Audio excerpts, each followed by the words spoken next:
Hello. As promised, I wanted to share some information about the chapters before taking the actual test, since we will not be meeting uh, next week. And for example, the psychoanalytic therapy test is due before we meet again. Basically, it boils down to three basic concepts that keep coming up over and over and over, and you may remember these from psychology. I hope you do. The id, the ego, and the superego.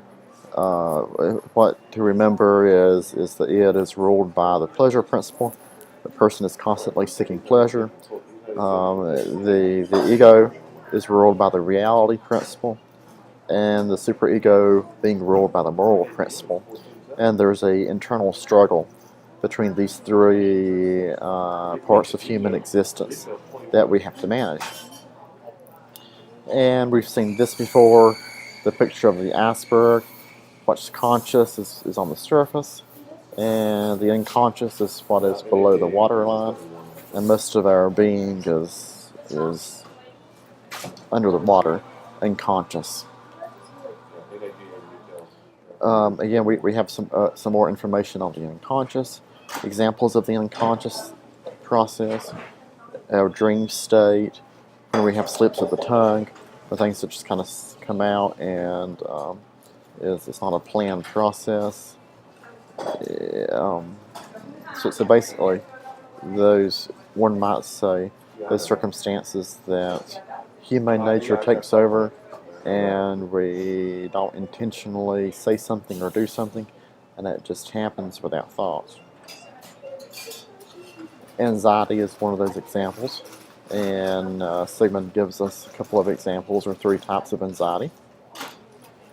Some ways that the ego attempts to protect itself, and could actually be a healthy response when we have behavior that's may be damaging to self or others. Here we have some ego defense mechanisms in terms of repressed thought and denial, ways the ego actually protects itself, rationalization, and so forth.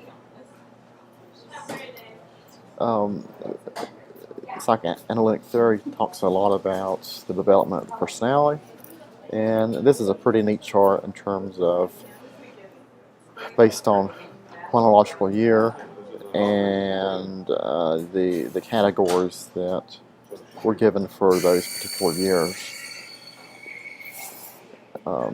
Your textbook does a pretty good job of explaining each of these, and I do encourage you to take a look at these, because I'm sure some of these stages will be on the test questions. We move on to Erickson. Erickson was a student of Ford, and carried on some of the work, and also parted ways, so to speak.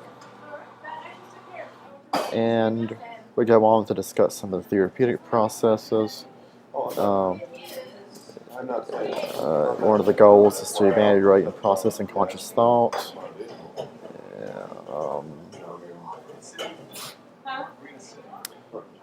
One of the first occurrences of transformance or transference comes into play, as well as countertransference.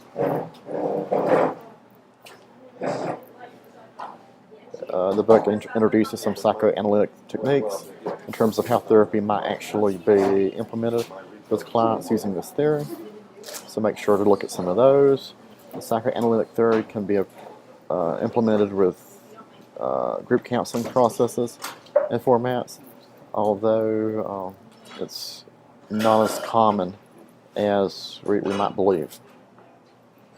Carl Jung, unfortunately, the chapter does not allocate a section, or the book does not allocate a section to Jung, as it does some of the other thought leaders. But it's certainly interesting. Jung was interested in dream states and the impact of childhood experiences on the personality. most students really enjoy reading about Jung. We move on to some modern ideas with the contemporary therapy, self-psychology, and so forth. Brief therapy. And the chapter closes with a perspective of strengths of psychoanalytic therapy and some limitations.